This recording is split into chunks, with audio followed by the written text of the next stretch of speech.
Hoje eu queria que você abrisse comigo a sua Bíblia em Apocalipse 3, versículos 7 ao 13. Apocalipse 3, versículos 7 ao 13. O texto diz o seguinte: ao anjo da igreja em Filadélfia escreve: essas coisas diz o santo, o verdadeiro, aquele que tem a chave de Davi, que abre e ninguém fechará, e que fecha e ninguém abrirá. Conheço as tuas obras, eis que tenho posto diante de ti uma porta aberta, a qual ninguém pode fechar, que tens pouca força, entretanto guardaste a minha palavra e não negaste o meu nome. Eis farei que alguns dos que são da sinagoga de Satanás, desses que a si mesmos se declaram judeus e não são, mas mentem, eis que os farei vir e prostrar-se aos teus pés, e conhecer que eu te amei. Porque guardaste a palavra da minha perseverança, também eu te guardarei da hora da provação que há de vir sobre o mundo inteiro, para experimentar os que habitam sobre a terra. Venho sem demora, conserva o que tens, para que ninguém tome a tua coroa. Ao vencedor falo-ei coluna no santuário do meu Deus, e daí jamais sairá.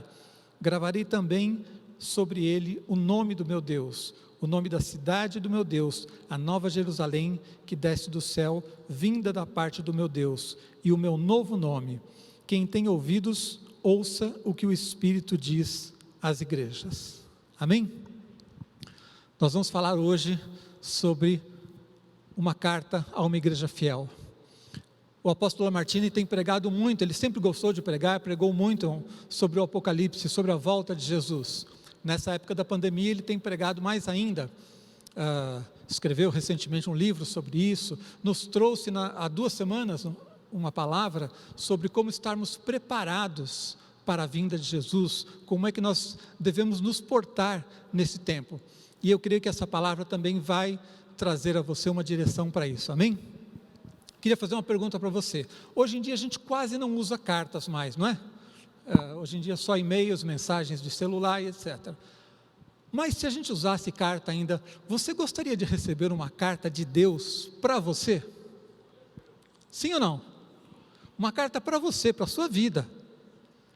Porque você pode dizer assim, olha, tudo bem, a Bíblia é a carta de Deus para os homens, amém? Sim, a Bíblia é a carta de Deus para os homens, mas no sentido genérico, é para todos os homens. Mas para a minha vida, você gostaria que, em vez do envelope de dízimo que está aí do seu lado, fosse uma cartinha de Deus para você? Amém? Graças a Deus que nós temos o Espírito Santo em nós, e nós podemos ouvir a voz de Deus, podemos falar com Ele, e Ele fala coisas pessoais conosco. Mas uma carta dirigida a você, a coisa mais próxima disso que existe na Bíblia, é esse texto aqui. Por quê? Ele é uma carta de Deus, uma carta de Jesus, a uma igreja fiel, vivendo nos últimos tempos. Os teólogos entendem, e nós também, que 2 cartas especialmente se referem ao povo que vai viver os últimos tempos. Existe a carta da igreja de Laodiceia, que é uma igreja morna, uma igreja que está à beira da apostasia, e existe uma carta para uma igreja fiel, que também estará vivendo nos últimos tempos. Essa carta é a igreja de Filadélfia. Então esse texto, de todos que existem na Bíblia, é um texto encomendado especificamente para a igreja que vai viver nos últimos tempos, antes da volta de Jesus, e para a igreja fiel. Eu acredito que é você, amém? Amém? Pode dar um amém aí? Glória a Deus. Então, nós vamos ouvir essa palavra, quero que você acompanhe o texto, para receber a carta que Deus tem para você nessa noite. Amém? Que palavra é essa que Deus traz, que Jesus traz para uma igreja que está vivendo nos últimos tempos? Que palavra Jesus trouxe para uma igreja que viveria aqueles momentos que antecedem a vinda de Jesus, que antecedem o levantamento do anticristo, que antecedem o arrebatamento, que antecedem o início da tribulação? Que carta, o que é que Jesus quer dizer para essa igreja que está vivendo nesse tempo? Então, em primeiro lugar, é uma palavra de segurança. Repita comigo, uma palavra de segurança. Segurança é uma necessidade fundamental do ser humano. Todos nós precisamos de segurança. Tanto é que em quase todas as campanhas políticas, em todos os níveis, sempre o tema da segurança é muito explorado, porque você precisa de segurança para sair às ruas, para trabalhar, para cuidar da sua família. Se você não tiver segurança, todas as outras coisas ficam comprometidas. Nós precisamos de segurança. Precisamos de segurança emocional, precisamos de segurança em todos os aspectos da nossa vida. E Deus então Jesus traz uma palavra de segurança. Nós temos fraquezas, temos necessidades, e por isso precisamos buscar segurança em alguém mais forte do que nós. Amém? A nossa segurança não pode estar em nós mesmos. E Jesus então traz uma palavra de segurança. Onde é que nós podemos encontrar segurança para as nossas vidas? Em primeiro lugar, o texto mostra que nós podemos ter segurança no caráter de Deus. Veja no versículo 7, como é que ele se apresenta. Ele diz assim: ao anjo da igreja em Filadélfia escreve: essas coisas diz o santo, o verdadeiro, aquele que tem a chave de Davi, que abre e ninguém fechará, e que fecha e ninguém abrirá. Jesus é santo, Jesus é verdadeiro. Duas coisas raríssimas hoje em dia. Mesmo que de uma maneira não absoluta, nós deveríamos todos, como cristãos, espelhar santidade, verdade. Mas hoje em dia, quase tudo que a gente toca, que a gente vê nesse mundo, tem a marca da contaminação, da falta de santidade e da falta de verdade. Verdade hoje em dia ficou muito difícil de encontrar, gente. Muito difícil.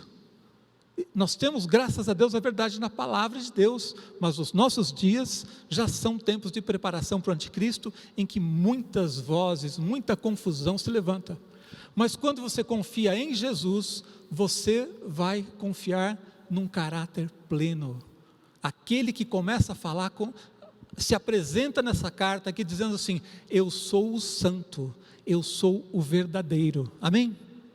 Então, muitas pessoas procuram segurança em algum tipo de protetor espiritual. As pessoas acreditam em algum santo, em algum guru, em algum guia, em alguma coisa. Eles procuram algum tipo de segurança espiritual. Outros procuram sua segurança em fontes humanas. Tem gente que confia no seu dinheiro, tem gente que confia no emprego que tem, na carreira que desenvolveu, tem gente que confia na sua inteligência. As pessoas buscam algum tipo de confiança, às vezes confiam num amigo, em um parente que tem uma condição melhor financeira do que você e que vai te proteger se você passar por uma dificuldade. As pessoas procuram algum tipo de segurança, mas o único que pode realmente suprir a sua necessidade de segurança é Jesus. Amém? Então, nós confiamos no único que realmente merece. Ele é santo, Ele é verdadeiro. Outros protetores traem e abandonam a gente exatamente quando você precisa deles.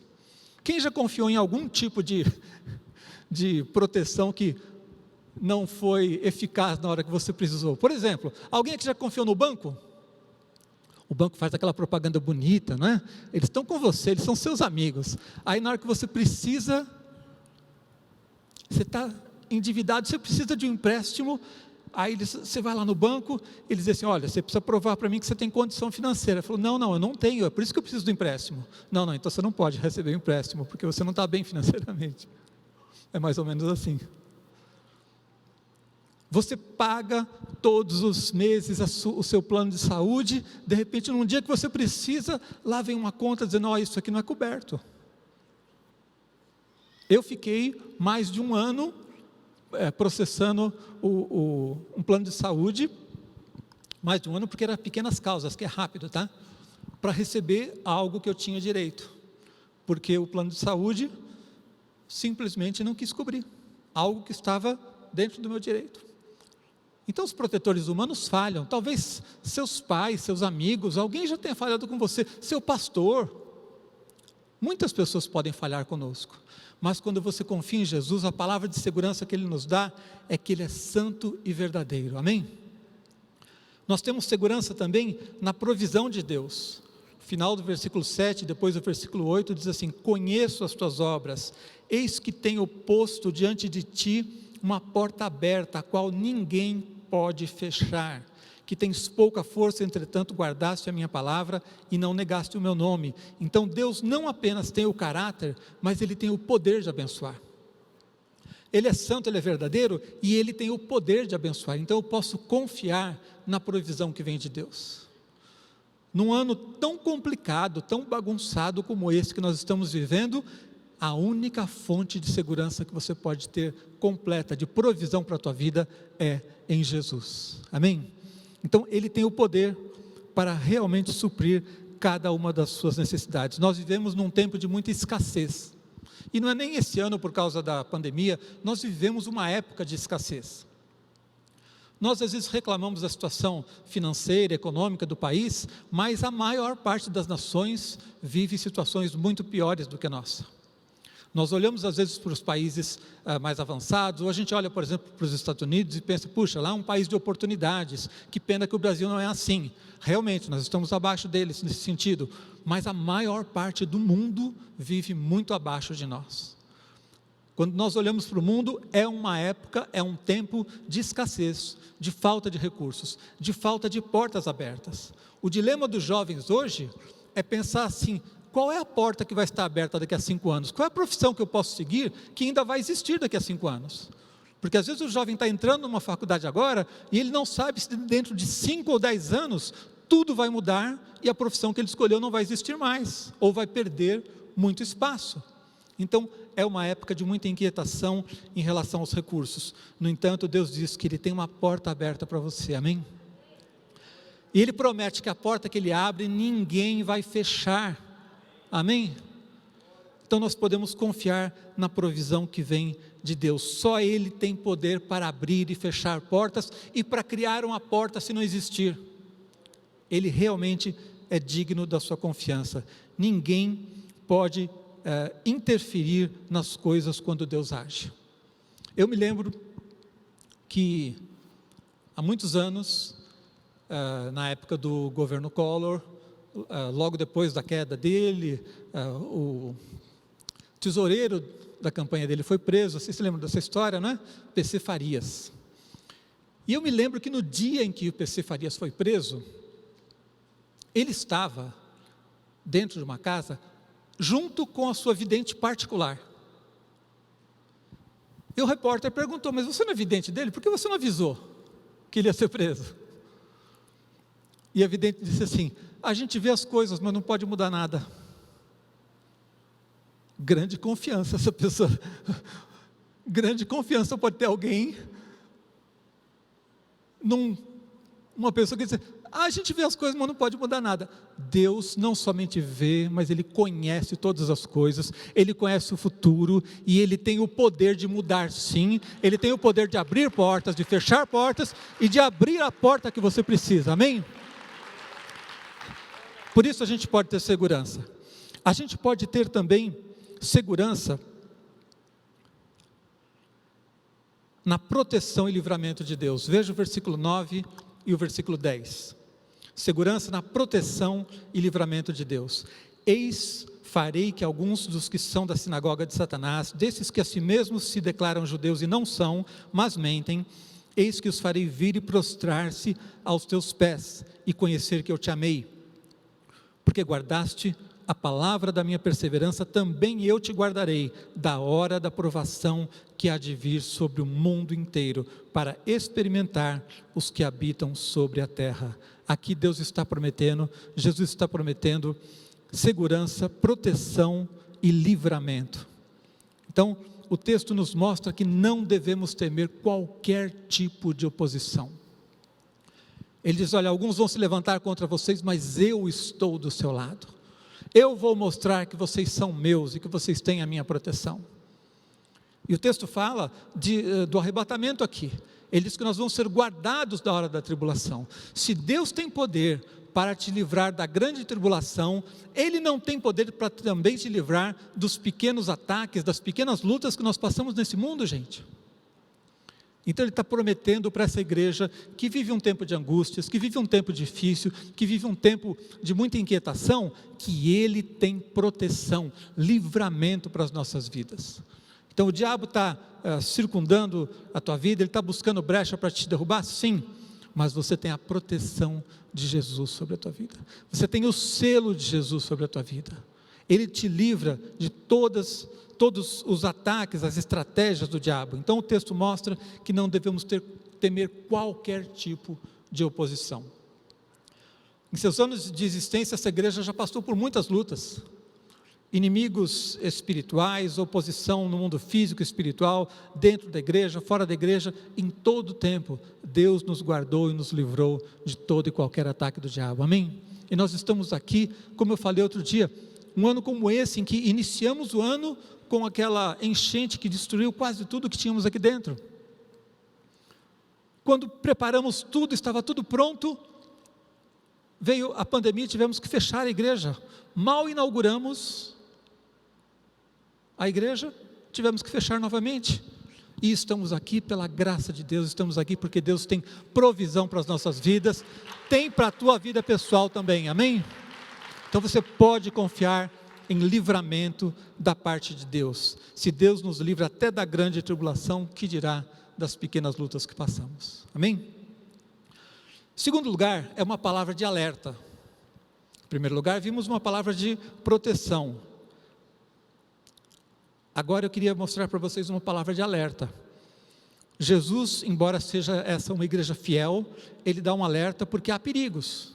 Então no versículo 11 ele diz assim: venho sem demora, conserva o que tens, para que ninguém tome a tua coroa, guarda o que tens. É uma palavra de exortação, de aviso, de cuidado, sim, mas é um sinal de bênção, porque só pode guardar quem tem. Se ele diz guarda o que tens, é porque ele está dizendo assim: você já é abençoado, você já tem coisas muito boas que vale a pena preservar. Então presta atenção no que Jesus está dizendo: guarda o que tens. E o que é que você tem? O que é que Jesus disse a essa igreja? A palavra. Guarde a palavra que Deus tem colocado no seu coração. Versículo 8 diz: guardaste a minha palavra, não negaste o meu nome, porque guardaste a palavra da minha perseverança, também eu te guardarei da hora da provação que há de vir sobre o mundo inteiro para experimentar os que habitam sobre a terra.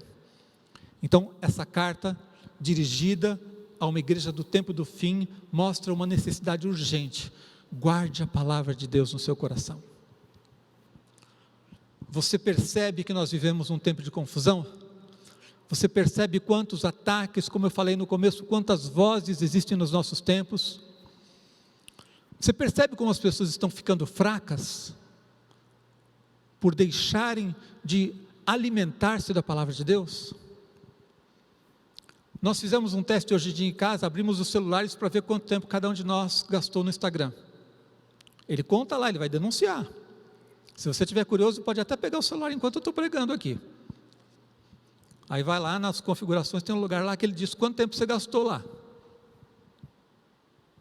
Aí você compare o tempo que você gastou, estou falando de uma rede social só.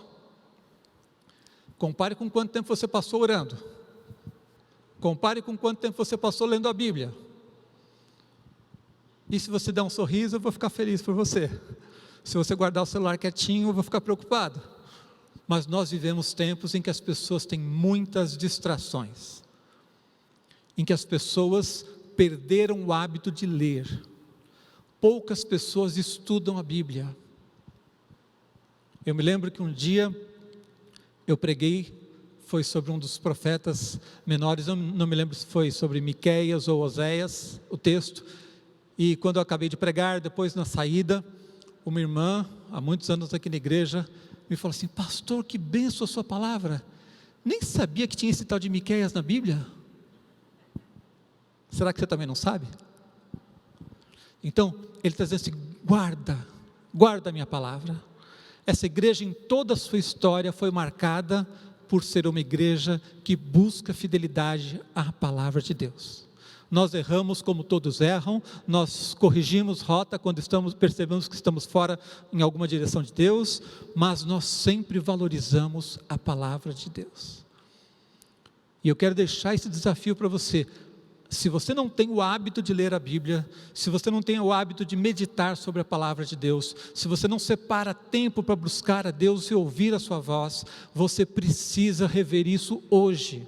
É preciso que você saia daqui hoje com uma decisão na sua vida, porque Jesus está dizendo assim: guarda o que tens. Essa igreja já tinha a palavra de Deus no coração, e guardaram essa palavra mesmo diante de muita provação, de muita luta. Foram elogiados, mas foram advertidos: guarda, não se afaste disso. Então, se você já é alguém que ama a palavra de Deus, guarde isso na sua vida. Não permita que as distrações, os problemas da vida, tirem você de ser alguém que lê e ama e ouve a palavra de Deus, amém? E se você ainda não tem isso, é hora de começar. Está atrasado, mas dá tempo de correr atrás, amém? Em segundo lugar, ele diz assim: guarda as obras. Versículo 8 diz lá: guardaste a minha palavra e não negaste o meu nome. Então, todo o trabalho que nós temos feito para Deus, precisamos zelar por isso. Zele pela tua vida diante de Deus, o teu ministério, os dons que Deus deu para você, as oportunidades de servir a Deus que você tem nesse tempo. Essa igreja sempre foi também uma igreja operante, uma igreja que se preocupa com as pessoas. De várias maneiras nós estamos procurando sempre entender como é que podemos servir as pessoas. Seja alguém que não viva apenas com uma fé de boca, uma fé que você pronuncia, mas tem que ser uma fé junto com obras, uma fé que se expressa na maneira como você vive. Deus está vendo e valorizando todo o seu trabalho para Ele. Seja um trabalho essencialmente espiritual, como por exemplo um trabalho de estar num grupo de intercessão, num grupo de oração, seja um trabalho social como os que nós fazemos aqui, seja um trabalho de qualquer tipo de serviço que você faça, seja um trabalho em que você esteja atuando em algum ministério formal da igreja, ou seja um trabalho que você faz espontaneamente para Deus. Tudo isso Deus está vendo e valorizando. Por isso ele diz assim: guarda o que tens. Guarda o que tens para que ninguém tome a tua coroa. Ou seja, não desanime, não desista das boas coisas que você tem feito para Deus. E vocês acham que eu estou falando alguma coisa estranha? Conheci há algum tempo uma mulher veio pedir oração, estava frequentando a igreja, e ela disse assim: por favor, ore pelo meu marido. Ele é pastor. E onde ele está? Ele está em casa. Por quê? Porque ele ficou chateado com o pastor que era o líder da igreja onde nós estávamos, e ele agora não quer mais servir a Deus. Guarda o que tens. Você vai desanimar de servir a Deus porque você ficou chateado com o pastor? Você deu a esse pastor essa autoridade de estragar a sua vida? Você vai deixar de frequentar a igreja, ou a tua célula, ou servir a Deus em qualquer ambiente, porque você teve um problema com alguém? Então tem alguém que é mais importante do que Deus na sua história? Jesus está avisando aquela igreja: guarda o que tens para que ninguém tome a tua coroa. Nunca deixe de servir a Deus por causa das lutas, das dificuldades. Sabe, tem gente que deixa de servir a Deus, deixa de fazer a obra que sabia fazer por bobagem, gente. Às vezes por um problema que passou na vida, ficou chateado, magoado, porque Deus, às vezes não é com as pessoas, é com Deus. Deus não me atendeu, não resolveu o problema da maneira que eu queria, na hora que eu queria, estou magoado com Deus, não vou mais na igreja. Criança, infantil. Jesus está dizendo assim: guarda o que tens, sirva a Deus com fervor. O tempo está difícil, sirva a Deus com mais fervor. Você está reconhecendo que as coisas estão pesadas, busca a Deus com mais fervor. Passou por uma luta, busque socorro em Deus. Ficou chateado com alguém, houve um problema, resolva, ore, perdoe, ame, mas supere e não permita que ninguém roube a tua coroa, amém? E a terceira coisa que ele diz que nós devemos guardar, o nome. Ele diz assim, versículo 10, não é? Não, versículo 8, guardaste a minha palavra e não negaste o meu nome. Tudo o que nós fazemos foi feito para o Senhor, é para exaltar o nome de Jesus. Então não permita que nada venha competir com Jesus na tua vida. Não faça as coisas para servir a um nome de igreja. Não faça as coisas para servir ao nome do seu pastor. Não faça as coisas para servir a qualquer outro nome. Faça as coisas para Jesus. Guardaste o meu nome. Não negaram a fé, não negaram o nome de Jesus por nada, por nenhuma luta, por nenhum engano, nada atrapalhou, nada tirou do coração deles o desejo de servir a Jesus, porque vocês guardaram o meu nome, vocês vão ser abençoados, ele está dizendo. Então nós precisamos também, mais do que o nome da igreja, guardar o nome de Jesus, mais do que o nome do seu pastor, mais do que o nome, qualquer outro nome que exista, o nome de Jesus tem que ser glorificado, amém? Não negaste, significa que eles não afinaram diante das provações. E a terceira e última palavra que eu quero trazer para vocês, é uma palavra de estímulo. Deixa eu recapitular para vocês aqui. A primeira foi uma palavra de segurança, depois ele nos trouxe uma palavra de alerta, e agora ele nos traz uma palavra de estímulo. Como é que eu posso manter a motivação, o ânimo no meio de um tempo difícil? Como é que eu posso manter a motivação e o ânimo num tempo em que a gente vê tanta confusão? Como é que eu posso realmente fazer todas essas coisas? Os homens nem sempre reconhecem o nosso valor. As pessoas nem sempre vão reconhecer a tua luta. Nem sempre você vai receber o elogio que você gostaria. Nem sempre você vai estar passando por uma situação confortável como você gostaria. Às vezes a gente recebe, diante de tudo que a gente está passando, julgamento, crítica, às vezes simplesmente indiferença. São obstáculos que a gente precisa enfrentar.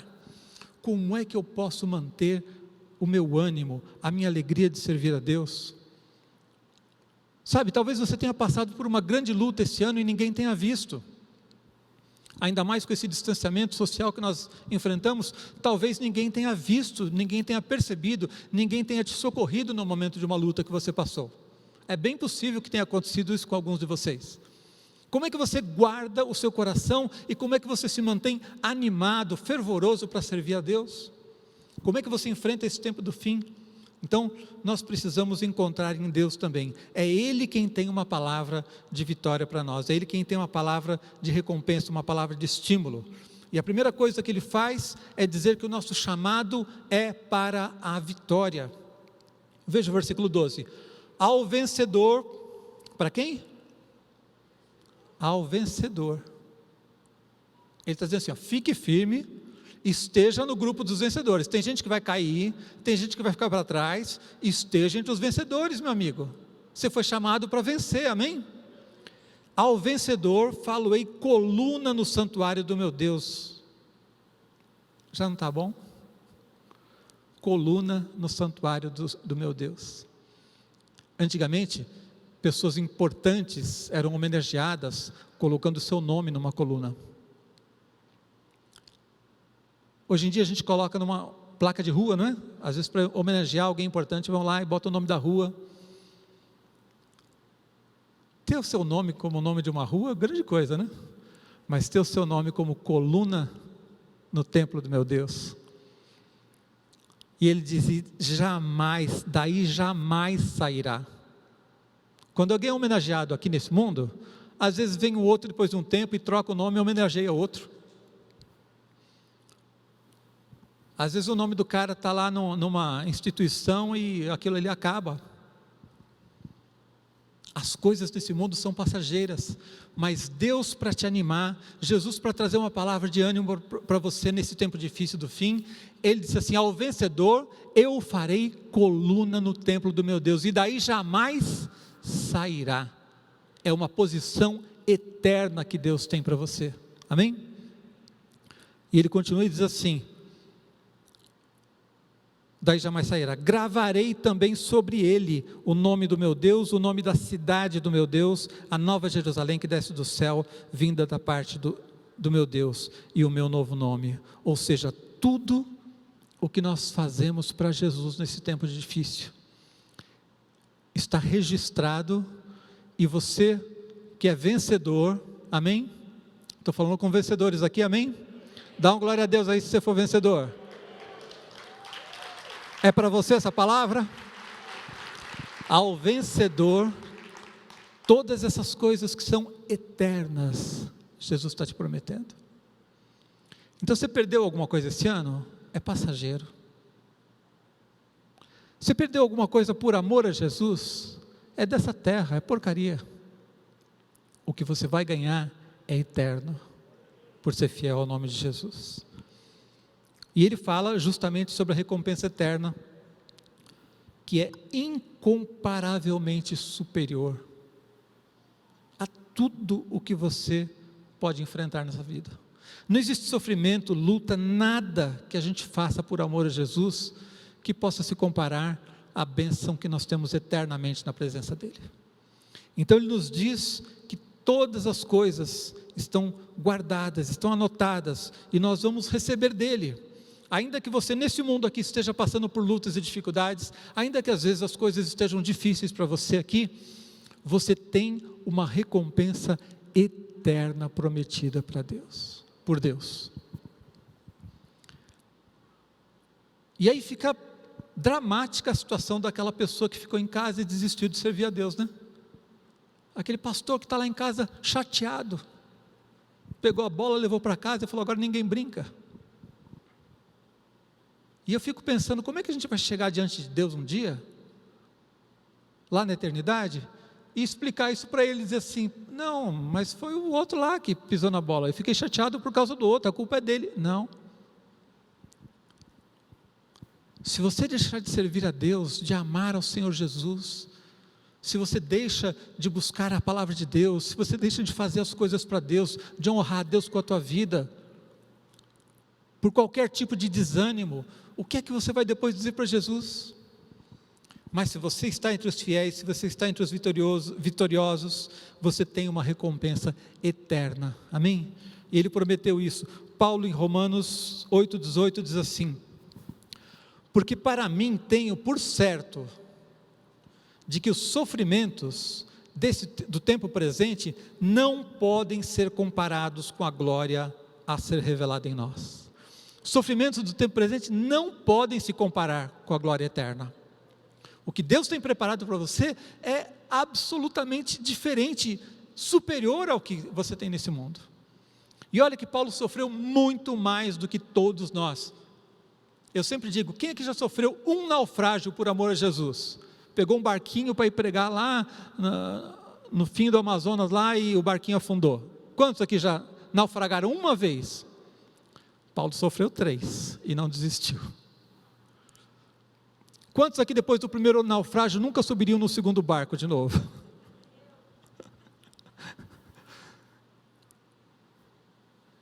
E ele diz assim: os sofrimentos do tempo presente não são para se comparar com a glória que há de vir. E ainda em 2 Coríntios 4,17, ele tem um outro texto que deixa a gente mais envergonhado ainda. Ele diz assim: porque a nossa leve e momentânea tribulação produz para nós eterno peso de glória, acima de toda comparação. Ele chamou os apedrejamentos que ele sofreu. Aquele dia na cidade de Listra, se eu não me engano, quando ele foi apedrejado, e só pararam de apedrejar porque pensaram que já tinham acabado o serviço e que ele estava morto. Não pararam de apedrejar por misericórdia, não foi uma pedrada, não foram 2, apedrejaram, foi uma coisa tão violenta, ao ponto dele desmaiar.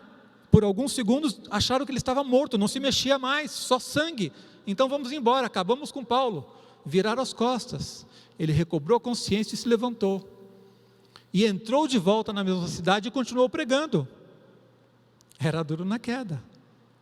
E ele diz assim: a nossa leve e momentânea tribulação. Ele chamou os 3 naufrágios, os apedrejamentos, as vezes em que ele foi açoitado, chicoteado, tudo isso, ele falou assim: a minha leve e momentânea tribulação. E a gente está com uma dorzinha no dedinho, mão encravada, e fica: ai meu Deus, por que o Senhor não resolve o meu problema? Deus, de que adianta eu te servir e ter que passar por tudo isso? Onde está o Senhor que não vê a minha luta? E a gente começa a resmungar, murmurar, desanimar por causa de uma demora, de uma resposta de oração. E Paulo chamou tudo aquilo que ele estava passando de uma leve e momentânea tribulação. Não levanta a mão não. Quantos aqui estão passando por um grande problema? Se você chamar o seu problema de grande depois de ver Paulo chamar o dele de leve e momentâneo, por isso que eu já avisei antes, nem levanta a mão. Você pode dizer para os seus problemas que eles são leves e momentâneos? Você pode dizer para a tua luta que ela é leve e momentânea? Você pode dizer que você vai servir a Deus com todo o fervor e que não importa se você tiver que perder algo, se tiver que enfrentar lutas, se tiver que enfrentar oposição, tudo é leve e momentâneo diante da glória eterna que Deus tem preparado para você? Então a última palavra de Jesus para a igreja que vive, a igreja fiel que vive nos últimos tempos, é uma palavra de conforto, uma palavra de estímulo, uma palavra de ânimo. Fique tranquilo, calma, tenha paciência, a tua recompensa é eterna, ninguém vai roubar, ninguém vai tirar de você, é para sempre. As coisas desse mundo que você tiver que enfrentar são leves e momentâneas, amém? Glória a Deus. Então, quero concluir essa palavra dizendo para você que essa é a cartinha que Jesus tem para você hoje. É a palavra que Jesus tem para a igreja fiel dos últimos dias. Então, não tenha medo do final dos tempos, não tenha medo se vai vir guerras, rumores de guerras, como a Bíblia diz, se vai existir pandemias, se vai existir terremoto, não tenha medo se vai se levantar um infeliz do anticristo, não tenha medo da situação econômica, política do mundo. Deus prometeu para você a sua proteção, Ele está presente na tua vida, Ele está pronto a te abençoar. Ele começou declarando: eu sou fiel, eu sou santo, eu sou verdadeiro. Ele começou com uma palavra em que Ele prometeu segurança, Ele prometeu a sua presença, Ele prometeu livramentos, e Ele terminou dando uma palavra de bênção eterna.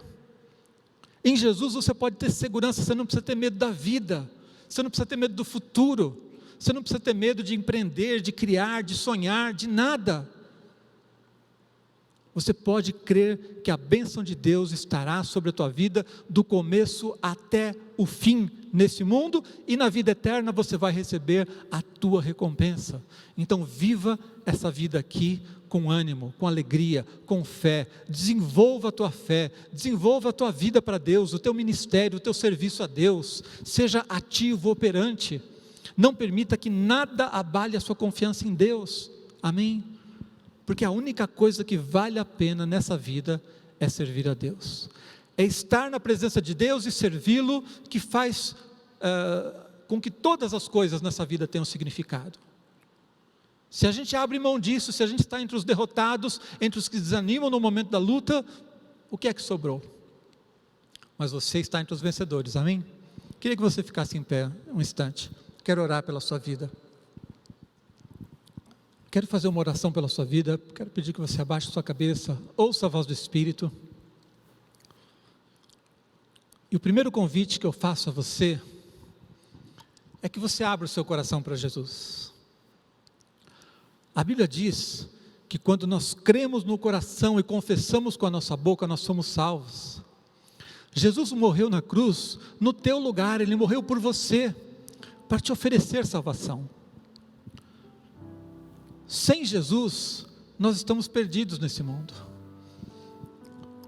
Mas Ele entra na nossa vida, Ele entra no nosso coração, Ele perdoa os nossos pecados, quando nós cremos e declaramos essa fé.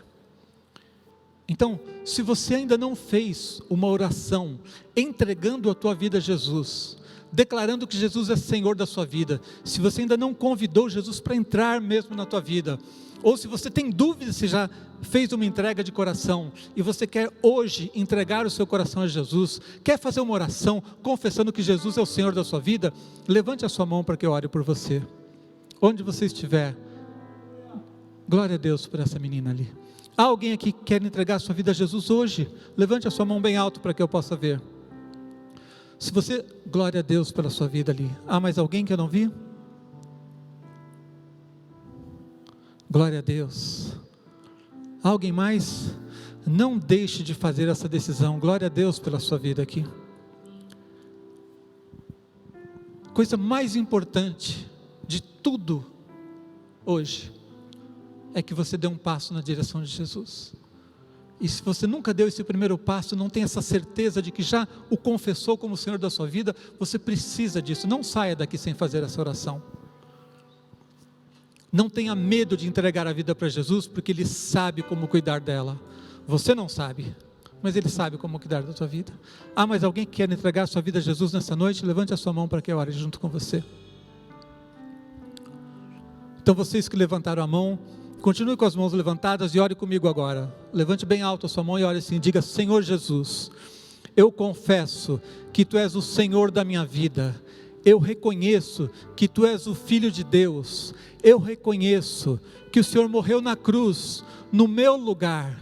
E hoje eu Te peço que o Senhor entre na minha vida, entre no meu coração.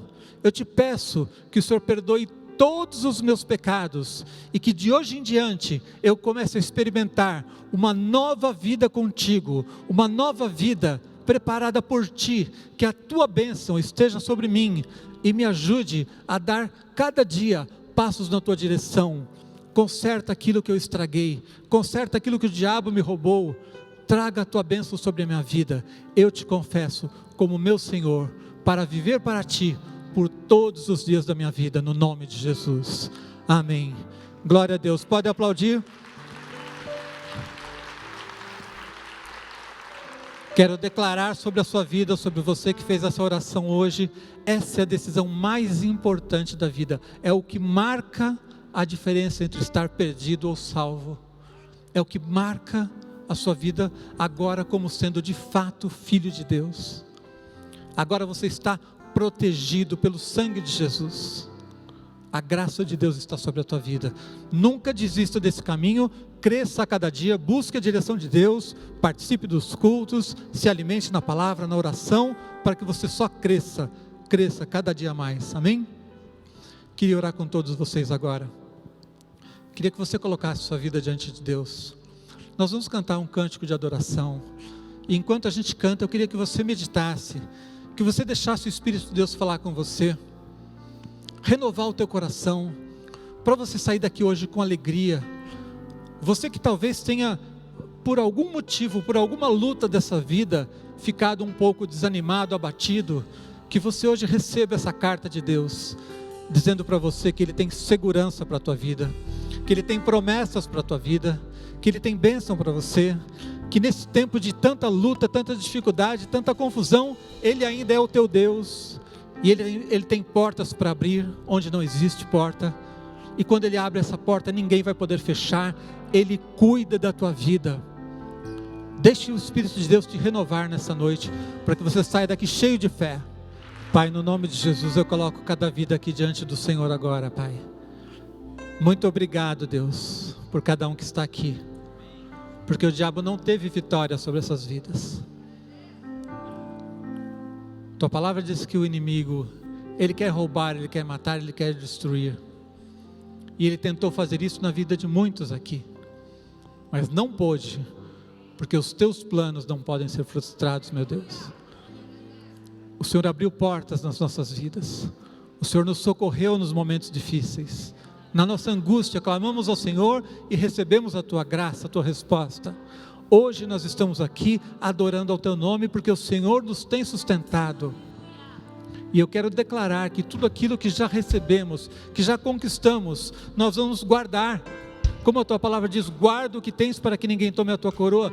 Deus, que o Senhor venha abençoar-nos aqui, para que sejamos fortalecidos, Pai, fortalecidos pela tua palavra, fortalecidos pelo teu Espírito, ó Deus, e que o diabo não tenha nenhuma vitória sobre as nossas vidas, Pai, obrigado pela palavra que o Senhor nos deu, uma palavra de segurança, de confiança no Teu caráter santo e verdadeiro, uma palavra de segurança porque o Senhor é o único que pode abrir portas onde não existem, uma palavra de estímulo porque podemos olhar para a vida eterna e saber que tudo que o Senhor preparou para nós está guardado, protegido pelo sacrifício de Jesus.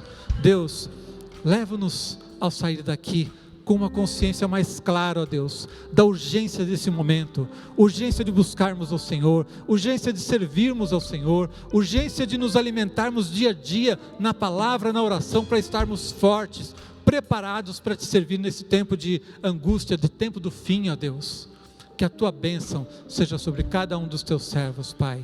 E agora eu te peço, leva-nos debaixo da Tua bênção para as nossas casas, leva-nos debaixo da Tua proteção, que a Tua unção seja manifesta nas nossas vidas, que a Tua bênção sobre nós seja notória a todos que cruzarem o nosso caminho, e assim nós possamos ser luz nesse mundo, Pai. Leva-nos debaixo da Tua bênção, no nome de Jesus. Amém. Deus te abençoe. Que você tenha uma semana de vitória, uma semana muito abençoada, amém?